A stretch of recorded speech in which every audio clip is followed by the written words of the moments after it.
안녕하세요, 여러분. 제 이름은 정미자. 올해 73살이에요.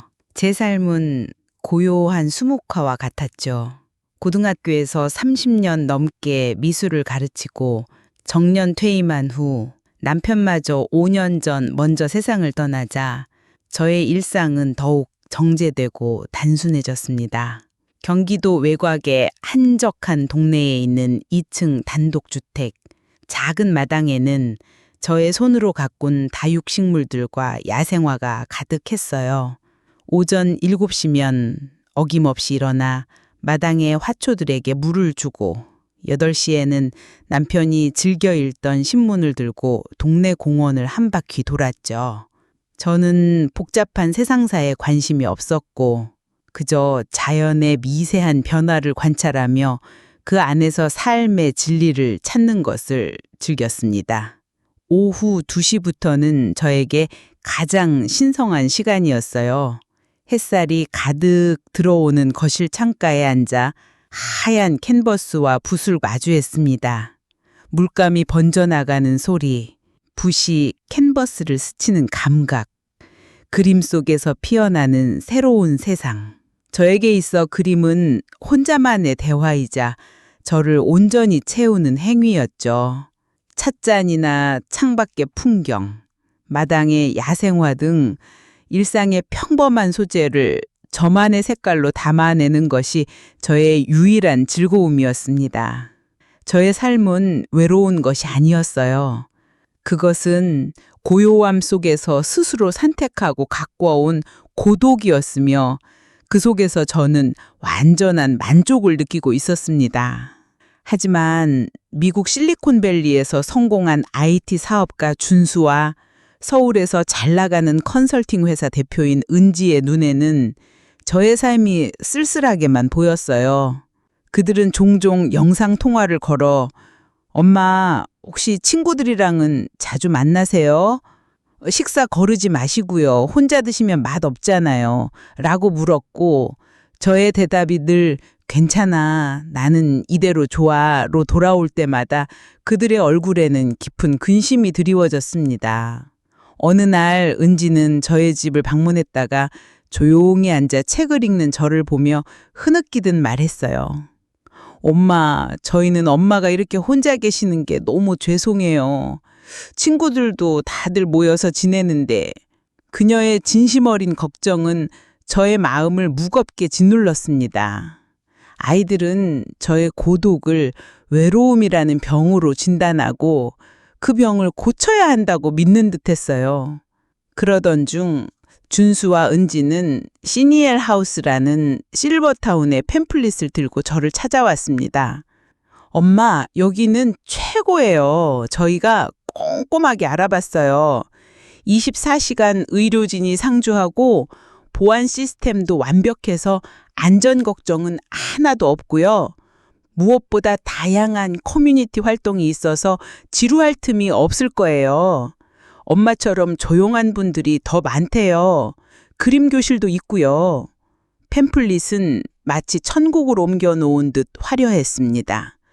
활기찬 삶, 따뜻한 공동체, 안전한 보금자리라는 문구가 저의 시선을 사로잡았고 활짝 웃으며 춤을 추는 노인들의 사진은 제가 알던 고요한 노후와는 전혀 다른 세상처럼 보였어요.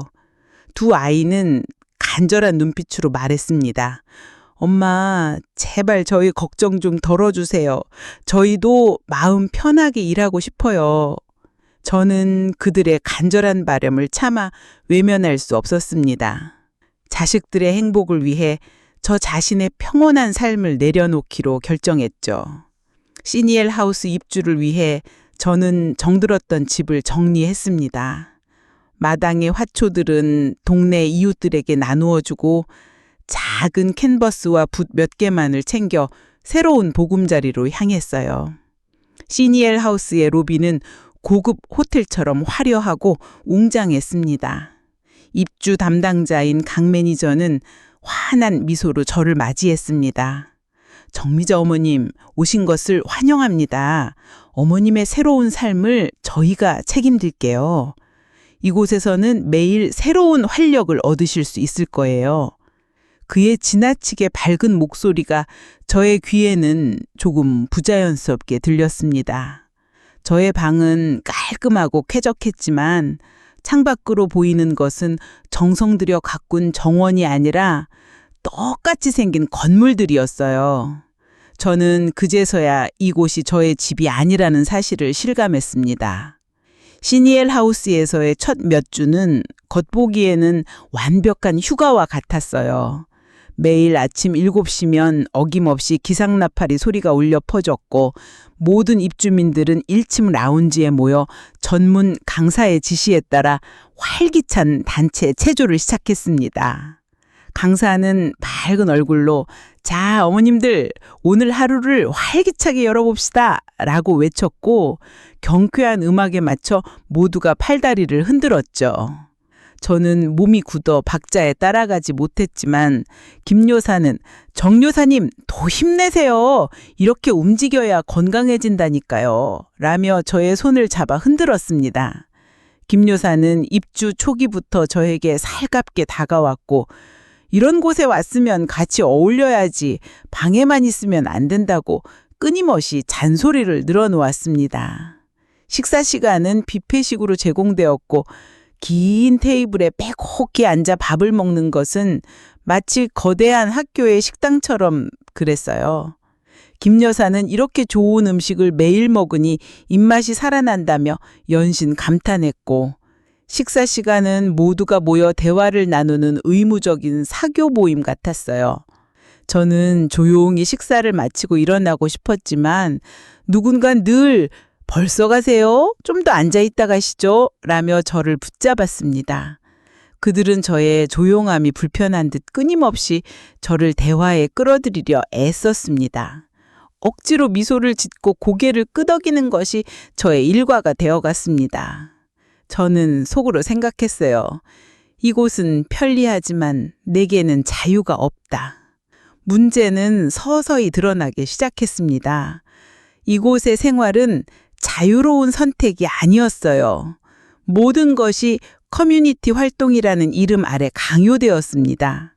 오전 9시에는 웃음치료 교실이 열렸고 강사는 억지 웃음을 유도하며 하하하 억지로 웃어도 효과가 있다고요 라고 외쳤고 저는 입꼬리를 올리지 못하고 앉아 있었는데 강사가 저에게 다가와 어머님은 왜 웃지 않으세요? 이 시간에 웃지 않으면 언제 웃으시려고요? 라고 물었습니다. 오후 2시에는 창의력 향상을 위한 종이접기 수업이 저녁 7시에는 소통 활성화를 위한 노래방이 열렸어요. 저는 책을 읽고 싶거나 조용히 혼자 있고 싶었는데 강 매니저는 늘 밝은 얼굴로 저의 방문을 두드리며 말했습니다. 정미자 어머님, 왜 방에만 계세요? 다른 분들 다 기다리시는데 함께 내려오세요. 처음엔 친절하게 느껴졌던 그들의 태도가 점점 압박처럼 다가왔습니다. 제가 오늘은 몸이 좀 안 좋아서요 라고 둘러대면 그들은 마치 저에게 큰 병이라도 있는 것처럼 걱정하며 건강을 위해서라도 함께 움직이셔야 합니다 라고 강권했습니다. 저의 조용한 성향이 이곳에서는 문제로 취급되었습니다. 다른 입주민들도 저를 걱정한다는 명곡으로 계속 말을 걸었어요. 정미자 씨는 왜 이렇게 혼자 계세요? 같이 어울려야 건강에도 좋대요. 그들의 걱정에는 진심이 담겨 있었지만 저는 마치 저의 성격 자체가 교정되어야 할 대상이 된 것 같아 숨이 막혔습니다. 특히 매일 아침 라디오 체조 시간에는 박자에 맞춰 몸을 흔들지 않고 조용히 서 있는 저를 보고는 담당 직원이 어머님 좀 더 활기차게 라고 소리치며 저의 손을 억지로 잡아 흔들기도 했습니다. 저는 저의 평온한 일상을 잃고 있다는 사실에 점점 불안해졌어요.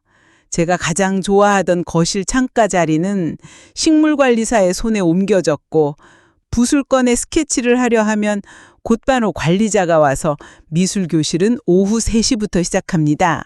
그 시간에 맞춰 하셔야 합니다. 라고 통보했습니다. 저에게 온전한 개인의 시간이란 존재하지 않았어요. 바로 그때 저와 비슷한 성향의 이영호 할아버지를 만났어요. 그는 은퇴한 대학교 철학 교수였는데 항상 사람들로 북적이는 라운지를 피해 도서관 구석, 사람들이 잘 찾지 않는 고전서가에 앉아 두꺼운 책을 읽고 있었습니다. 저는 그를 피해 조용히 그 반대편에 앉아 책을 펼쳤어요. 며칠 후 그가 조용히 저에게 다가왔습니다. 여기서는 조용히 있는 것도 눈치가 보여요. 모두가 떠들고 웃어야만 행복한 줄 아나 봅니다. 그의 말은 제가 속으로만 끙끙 앓고 있던 감정을 마주하게 했습니다. 저는 외로운 게 아니라 그저 조용함을 좋아할 뿐이었는데 이영호 할아버지와 저는 서로의 외로움이 아닌 고독을 즐기는 성향에 대해 깊은 대화를 나눌 수 있었습니다. 그는 저에게 말했습니다.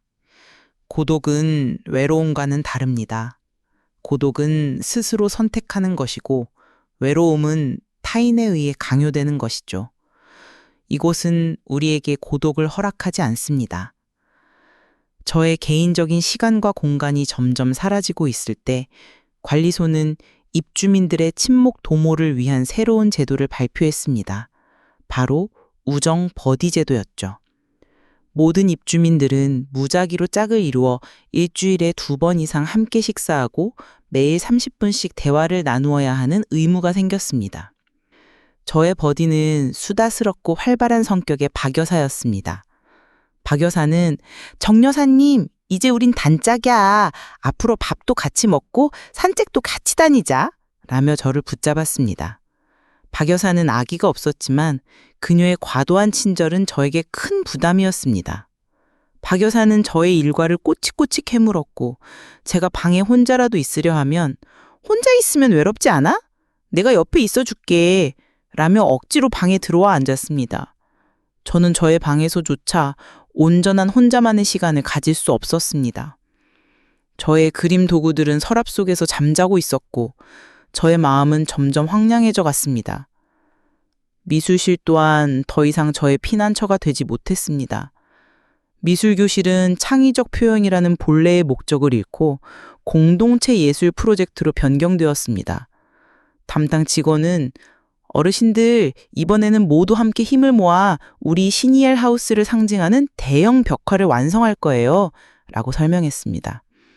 각자에게 할당된 작은 캔버스 대신 모두가 큰 캔버스에 똑같은 도안을 보고 색을 채워야 했습니다. 저는 저만의 색깔을 담아 그림을 그리고 싶었지만 옆에 앉은 입주민은 거기 노란색 아니고 파란색이에요. 선생님이 그렇게 하라고 하셨어요. 라며 저를 제지했습니다. 저는 붓을 들고 있었지만 그 붓은 저의 것이 아니었습니다. 그것은 공동체를 위해 정해진 색을 칠하는 도구에 불과했습니다. 저는 그 그림을 보며 저의 정체성이 서서히 지워지고 있다는 사실을 깨달았습니다. 그림은 저에게 자유였는데 이곳에서는 또 다른 속박이 되었습니다. 그리고 결정적인 사건은 관리자가 주도한 웰빙 보고회였습니다. 강 매니저는 예고 없이 저의 방을 찾아와 영상통화를 걸었습니다. 영상 너머에는 아들 준수와 딸 은지의 얼굴이 보였습니다. 그들은 환한 미소를 짓고 있었습니다. 강 매니저는 준수 어르신, 은지 어르신, 정미저 어머님께서는 저희의 훌륭한 커뮤니티 프로그램에 아주 잘 적응하고 계십니다. 라고 거짓말을 했습니다. 그리고는 다만 조금 더 적극적으로 참여하셔야만 웰빙 효과를 극대화할 수 있을 것 같아요. 저희가 특별히 신경 쓰겠습니다. 라고 덧붙였습니다. 준수는 어머니, 매니저님 말씀대로 더 열심히 참여하세요. 저희가 매달 관리비도 더 보내드릴게요. 라고 말했습니다. 저는 저의 의사와는 전혀 상관없이 문제적 입주민으로 분류되었고 저의 자식들마저 그런 상황을 전혀 모르고 있었습니다. 저는 아이들의 오해와 관리자의 위선적인 태도에 심한 배신감을 느꼈습니다. 그들의 웰빙은 저의 진짜 행복이 아닌 그들의 편의와 통제를 위한 도구였던 것입니다. 저는 속으로 생각했습니다. 나는 외로운 게 아니었는데 이곳에 와서 진정으로 외로워지고 있구나. 저는 어떤 것에도 기댈 수 없었습니다. 저의 평화로운 삶을 앗아간 건 화려한 실버타운이 아니라 그 안에 갇힌 강요된 행복이었습니다. 이후로 영호 할아버지와의 비밀스러운 만남은 저에게 유일한 숨구멍이 되었습니다. 우리는 함께 도서관 구석에 앉아 고요히 책을 읽고 다른 사람들의 눈을 피해 정원 구석에서 짧은 대화를 나누며 서로의 고독을 지지해 주었습니다. 영호 할아버지는 저에게 말했습니다. 정미자 씨의 삶은 한편의 예술 작품 같아요. 고요함 속에서 피어나는 아름다움이죠. 그의 말에 저는 다시 붓을 들고 싶다는 열망을 느꼈습니다. 우리는 관리자 몰래 시니엘 하우스의 가장 높은 층, 아무도 사용하지 않는 창고를 발견했습니다. 그곳은 한때 버려진 잡동사니들로 가득 차 있었지만 햇살이 잘 들어오는 창문과 넓은 공간은 우리에게 완벽한 비밀 아지였죠. 우리는 창고를 조금씩 치우고 버려진 나무 판자를 주어 작은 이재를 만들었습니다. 이곳은 우리에게 고독을 허락하는 유일한 공간이었죠. 그곳에서 저는 붓을 들고 영호 할아버지는 철학책을 펼쳤습니다.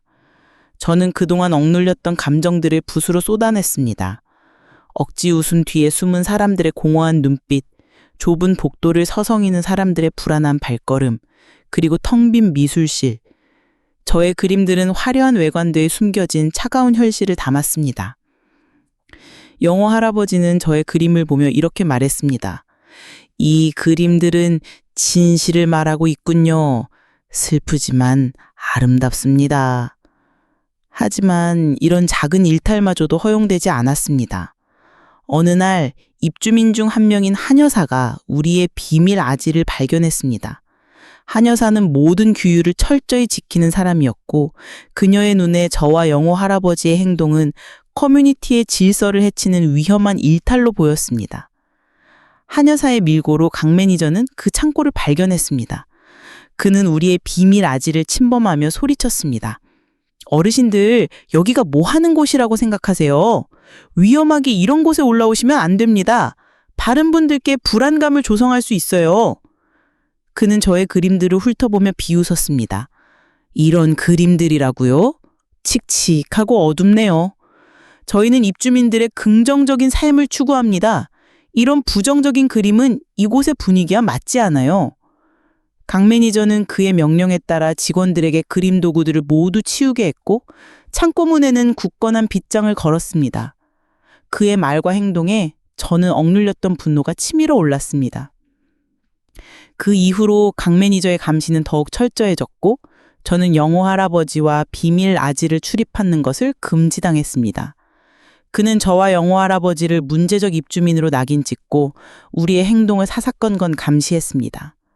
한여사 역시 관리자의 편에 서서 다른 입주민들에게 저분들은 튀는 행동으로 모두를 불편하게 만든다 라고 소문을 퍼뜨렸습니다. 저는 그들의 침묵 속에 교묘하게 숨겨있던 집단의 폭력성을 느끼고 소름이 돋았습니다. 강 매니저는 한 발 더 나가 입주민 통합 프로그램이라는 명목으로 상담을 제안했습니다. 어머님께서는 공동체 활동에 적응하는데 어려움을 겪고 계신 것 같습니다. 저희 전문 상담사와 이야기 나누시면서 마음을 여는 연습을 하시는 게 어떨까요? 그의 말은 저에게 모욕적이었죠. 저의 성향을 문제로 치부하고 치료의 대상으로 보는 그들의 시선에 저는 깊은 상처를 입었습니다. 상담사는 저에게 끊임없이 질문했습니다. 어머님, 혼자 있으면 외롭지 않으신가요? 혹시 우울감은 느끼지 않으세요? 왜 다른 분들과 함께 웃고 싶지 않으신가요? 저는 대답할 수 없었습니다.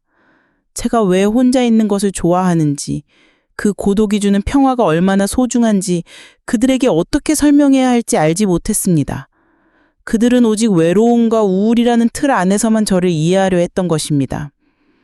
저의 삶은 점점 더 촘촘하게 짜인 감옥처럼 느껴졌습니다. 아침 7시의 체조부터 저녁 9시의 취침 소등까지 모든 것이 정해진 틀 안에 있었죠. 저는 더 이상 창가에 앉아 자유롭게 스케치할 수 없었고 저의 붓은 먼지 쌓인 서랍 안에 갇혔습니다. 산책길에서 오로지 저만을 위한 사색에 잠길 수도 없었습니다. 모든 것이 정해진 틀 안에서만 움직여야 했고 그 틀을 벗어나는 순간 이상한 사람이 되는 곳이었습니다. 저는 거울 속 저의 모습을 보며 두려움에 떨었습니다. 억지로 웃는 얼굴, 생기를 잃은 눈빛, 점점 희미해져가는 저의 색달. 그러던 어느 날 실버타운에서 대대적인 입주민 장기자랑 대회를 연다는 공고가 붙었습니다. 그리고 시니엘 하우스의 모든 입주민이 참여하여 활기찬 모습을 보여줘야 한다는 규칙이 있었죠. 이는 명백히 저와 영어 할아버지를 겨냥한 조치였습니다. 저는 소심한 성격이라 사람들 앞에 나서는 것을 극도로 싫어했습니다. 관리자에게 가서 말씀드렸어요. 저는 참가하고 싶지 않습니다. 노래도 춤도 자신이 없어요. 무대 공포증이 있습니다. 하지만 강 매니저는 웃으며 저에게 말했어요. 어머님, 그러시면 안 돼요. 준수 어르신과 은재 어르신께도 말씀드렸습니다. 어머님께서 무대에서 활기차게 웃는 모습을 보여주셔야 저희도 안심하고 어머님께서도 긍정적인 영향을 받으실 수 있어요. 커뮤니티에 녹아드는 아주 중요한 시간입니다. 그는 은밀히 덧붙였습니다. 어르신들이 계속 이런 식으로 행동하시면 자녀분들께 어머님의 부적응에 대해 보고 드릴 수밖에 없습니다. 저희는 어르신의 건강을 위해 최선을 다하고 있다는 걸 증명해야 하거든요. 저는 두려움에 떨었습니다. 그들은 저를 위해, 저의 행복을 위해 이런 일을 한다고 말했지만 저에게는 그들의 강요가 폭력처럼 느껴졌습니다. 저는 며칠 동안 밤잠을 설쳤습니다. 차라리 혼자 조용히 지내는 게 낫지 이런 식으로 강요된 행복을 연기하는 것은 너무나 고통스러웠죠. 영어 할아버지는 저에게 말했습니다. 정미자 씨, 외로움을 두려워하는 것은 이 세상 사람들 모두의 병이에요. 그 병을 고친답시고 남의 인생을 멋대로 재단하는 것이야말로 가장 위험한 일이죠. 자신의 고독을 지키는 것은 가장 용기 있는 행동입니다. 우리 더 이상 숨지 맙시다. 그의 말은 저의 마음을 울렸습니다. 저는 더 이상 도망치지 않기로 결심했어요. 이번엔 숨지 않고 저의 삶의 진실을 마주하기로 했죠. 드디어 운명의 날이 밝았습니다. 시니엘 하우스의 로비는 축제 분위기로 들떠 있었어요. 매일 아침 단체 체조를 위해 모이던 그곳이 오늘은 화려한 무대와 객석으로 변모했습니다. 천장에선 수십 개의 은색 풍선이 반짝였고 무대 위를 향해 쏘아진 강렬한 조명은 객석의 모든 이들을 그림자 속에 가두었습니다. 마이크 테스트 소리가 둔탁하게 울려 퍼졌고 입주민들은 각자 준비한 장기를 뽐내기 위해 한껏 멋을 냈죠. 깃털 달린 모자를 쓴 할머니는 트로트를 흥얼거렸고 턱시도를 차려입은 할아버지는 손에 든 쥐봉을 흔들며 박자를 맞추고 있었습니다. 모두가 억지 웃음을 짓는 듯 보였던 평소와는 달리 이날만큼은 그들의 얼굴에 진정한 활기가 서려 있는 듯 했습니다. 저는 무대 뒤편 두꺼운 커튼 뒤에 숨어 있었습니다. 저는 손에 땀을 쥐며 저의 순서를 기다렸죠. 관리자인 강 매니저는 마치 쇼의 총감독이라도 된 듯 무대를 오가며 모두를 독려했습니다. 그의 눈이 저를 향했을 때 저는 몸이 굳는 것을 느꼈습니다. 자, 정미자 어머님, 모두가 기다리십니다. 어머님 차례예요. 나가세요. 그의 목소리는 친절했지만 그 안에는 강한 압박감이 서리 있었습니다. 저는 심장이 목구멍까지 차오르는 것을 느꼈어요. 저는 고개를 저었습니다. 매니저님, 저는 못하겠습니다. 무대 공포증이... 강 매니저의 얼굴에서 미소가 사라졌습니다. 그는 주변에 다른 직원들이 없다는 것을 확인하고는 낮은 목소리로 말했습니다. 어머님, 지금 이러시면 안 됩니다. 자녀분들께도 약속드린 겁니다. 어머님께서 적극적으로 참여하시는 모습을 보여드리기로. 이게 바로 어머님의 회복을 증명하는 겁니다. 그는 저의 팔을 잡고 무대 쪽으로 억지로 끌려 했습니다. 저는 발을 떼지 않고 저항했습니다. 매니저님, 저는 여기에 제 삶을 회복하러 온 것이 아닙니다. 저는 제 삶에... 저의 목소리는 떨렸습니다. 그때 객석에 앉아있던 아들 준수와 딸 은재의 얼굴이 보였습니다. 그들은 환하게 웃으며 저를 향해 손을 흔들고 있었죠. 그들의 해맑은 얼굴을 보자 참을 수 없는 슬픔이 밀려왔습니다. 이 아이들은 내가 여기서 이렇게 고통받고 있는 줄도 모르고 있구나. 내가 웃는 척 연기하는 모습만 보고 행복해하고 있구나. 저는 목구멍까지 차오른 울음을 삼켰습니다. 강 매니저는 저의 표정을 놓치지 않고 더 강하게 압박했습니다. 자, 어머님, 이제 그만하고 나가세요. 이 모습을 어머님의 자녀분들이 보고 계십니다. 약속은 지키셔야죠. 결국 저는 무대에 올라가지 않았습니다. 대신 저는 용기를 내어 바람들 앞에서 소리쳤습니다. 여러분, 죄송합니다. 저는 이 무대에 서지 않겠습니다. 저의 목소리가 마이크를 통해 로비 전체에 울려 퍼지자 시끌벅적했던 장내는 순식간에 정적이 흘렀습니다. 관객들은 갑작스런 상황에 당황하며 서로를 쳐다보았습니다. 강 매니저는 핏기 없는 얼굴로 저에게 다가와 귓속으로 속삭였습니다. 어머님, 제정신이세요? 모두를 실망시키고 싶으세요? 당장 무대로 올라가세요. 하지만 저는 더 이상 숨지 않았습니다. 저는 심호흡을 하고 마이크를 손에 꼭 쥐었습니다. 그리고 저의 진심이 담긴 목소리가 울려 퍼졌습니다. 저는 이곳을 떠나겠습니다. 저는 여러분과 다르지만 조용히 제 시간을 보내는 것이 행복한 사람입니다. 그런데 이곳은 저의 행복이 아닌 모두가 똑같이 웃고 떠드는 활기만을 강요합니다. 외로움은 병이 아니에요. 그저 다른 삶의 방식일 뿐입니다. 저의 소중한 삶을 강요된 행복으로 망치고 싶지 않습니다. 저는 저 자신으로 살고 싶습니다.